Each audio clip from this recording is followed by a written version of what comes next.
자, 이제 주목 이 예, 기업으로 주목 한번 넘어가 줘보시죠. 보도록 하겠습니다. 자, 제가 먼저 빨리 하도록 예. 할 텐데요. 저는 오늘 월트 디즈니 예. 준비를 했습니다. 간밤에 1.5% 상승을 했는데 자, 웰스파고의 스티븐 카홀 애널리스트가 이제 ESPN을 독립시켜야 한다. 그래야 주가가 125달러에 갈 수 있다. 그러면 아이거에게 던지는 메시지네요. 맞아요. 예. 그래서 추가 상승 여력 한 40% 넘는다. 근데 이게 정말 독립을 시켜야 된다라고 오늘 많이 강조를 하고 있어요. 아 이거 진짜 독립시켜야 되는데. 아 이거. 이거 갑자기 선배 딱 하는 순간 눈치챘습니다. 아 죄송합니다. 네. 예, 예. 그러면서 사실은 디즈니가 내년에는 뭔가 분할 작업을 할 것 같아라고 전망을 했습니다. 그 이유는 내피셜이네요. 네 맞아요. 밥 아이거가 디즈니를 위해서 디즈니의 주가를 위해서 할 수 있는 최선의 조치는 이제 ESPN과 ABC를 분사하는 거다. 그러니까 이런 TV 채널 쪽이죠. 예, 맞습니다. 네, TV 채널 쪽을 분사하는 것이다라고 이야기를 하고 있습니다. 자 그러면서 이걸 왜 해야 해? 이 분할을 하게 되면은 비용이 효율화가 되고 또 재무제표의 이니셔티브를 구현할 수 있다. 그래서 뭐 이게 분할을 해야 각각의 영역이 뭔가 분명해지고 뭐 이런 얘기들을 좀 하는 것 같아요. 그러면서 첫 번째 그 절차는 일단 ESPN을 독립시켜야 되고, 근데 ESPN의 역할이 매우 컸습니다. 현금 흐름, 잉여 현금 흐름은 대부분 다 여기에서 나왔던 거였고, D2C 사업의 적자를 그동안 상쇄해 준 것도 사실은 ESPN이기 때문에 이거를 독립시키면 재무 구조에 대한 우려가 나올 수 있어요. 맞아요. 그러면 그걸 훌루를 매각해서 이 부분을 어느 정도 보완을 해야 된다라고 해서 이 두 가지의 절차를 또 이야기를 했습니다.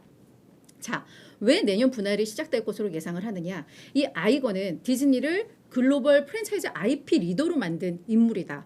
갑자기 이 사람이 은퇴했다가 다시 온 것은 그만한 이유가 있는 것이다라는 겁니다. 그래서 최고 경영자의 교체는 중대한 전략 변화를 촉발한다는 점에서 왠지 이런 작업이 이행이 될 것 같아. 그리고 전 그 CEO인 밥 채팩이 ESPN 매각이나 분사에 대해서 매우 부정적인 시각을 갖고 있었으니까 이 바뀐 것은 뭔가 그런 의미도 있다라는 해석입니다. 그러면서 지금은 콘텐츠라던가 비용 합리화에 초점을 맞추고 있는 듯 하지만 중장기 관점에서는 포트폴리오 개선, 그러니까 이런 분할 작업들 여기에 오히려 이제 초점이 맞춰질 가능성이 있다라는 겁니다. 그러면서 ESPN은 전통적으로 디즈니의 캐시카우 역할을 한 것은 맞다. 그런데 디즈니의 가장 강점은 지적재산권, IP 그리고 글로벌화라는 건데 ESPN은 그것과 상관이 없다라는 거예요. 그래서 이제 나눠야 된다라는 건데. 자, 이제 분사해야 하는 이유에 대해서도 조목조목 설명을 했습니다. 자, 포트폴리오 개선은 필요하다고 이야기를 하면서 자, 그러면 분할을 하게 되면 각각 뭐가 좋아? 라는 걸 이제 정리를 한 건데요. 디즈니 같은 경우에는 순수한 IP 플레이로서의 가치가 강화될 수 있다.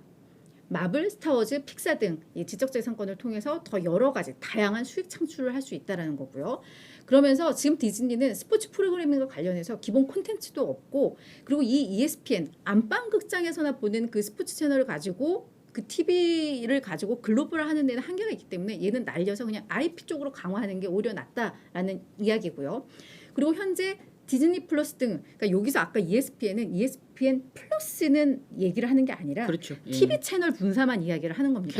TV 케이블만 얘기하는 거고. 맞아요. 그래서 TV 이쪽 뭐 ABC는 지상파 개념이고 ESPN은 뭐 케이블 이쪽인데 많이 후퇴하고 있는 이쪽을 지금 분사를 해야 된다. 매각도 아니고 분사인 겁니다. 자 그러면서 디즈니 플러스 등 D2C는 지금 성장세를 보여주고 있지만 이런 앞서서 이야기했던 TV 채널 선형 네트워크 부분은 쇠퇴를 하고 있기 때문에 투자자들 입장에서는 이쪽은 먼저 성장하는 건데 이것도 같이 갖고 있고 하니까 뭔가 투자 판단을 내리는 데 있어서 어렵고 그래서 외면을 하고 있어서 주가가 밀리고 있다라고 이제 평가를 한 겁니다. 그래서 분사를 하게 되면 이러한 부분이 해소가 된다라는 거고요. 자, 그렇다면 ESPN 입장에서는 어때? 오히려 디즈니에 붙어 있다 보니까 보조적인 수익화 모델을 만들지를 않고 있다라는 거예요. 계속해서 어떤 제휴 수수료라던가 광고 수익에만 지금 치중하고 있는데 오히려 분사해서 독립적이 된다면 독립형 스트리밍 서비스도 할 수 있고 어떤 스포츠 베팅 등 이런 부가적인 서비스를 해서 오히려 더 성장할 수 있다라고 보는 겁니다. 그래서 또 지금 스포츠 가격을 책정하는 게 까다로워지는데 이 작업에도 집중할 수 있고 뭐 이렇다라는 점에서 오히려 분사하는 게 서로에겐 윈윈이다라고 평가를 한 것 같아요. 자, 다만 ESPN 분사에 대해서는 의견은 좀 분분합니다. 지금 뭐 웰스파고의 이런 의견도 있지만 여전히 웰스파고가 결국은 니들 먹여 살리고 있고 현금 흐름 다 해주는데 얘 분사에서 뭐 하려고라는 우려들은 좀 나오고는 있거든요. 그래서 웰스파고가 먹여 살려주는 건 아니고요. 네.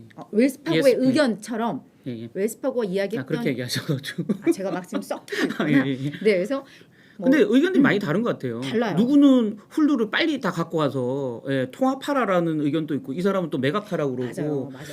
좀 다양한 의견들이 있네요. 그래서 예. 그걸 가지고 결국은 아이거가 진짜 실제 디즈니에게 가장 좋은 안을 찾는 맞아요. 게 핵심이 아닐까라는 생각이 들어요. 그래서 이제 시장과 월과의 온도차는 왜 이렇게 제가 제목을 정했냐?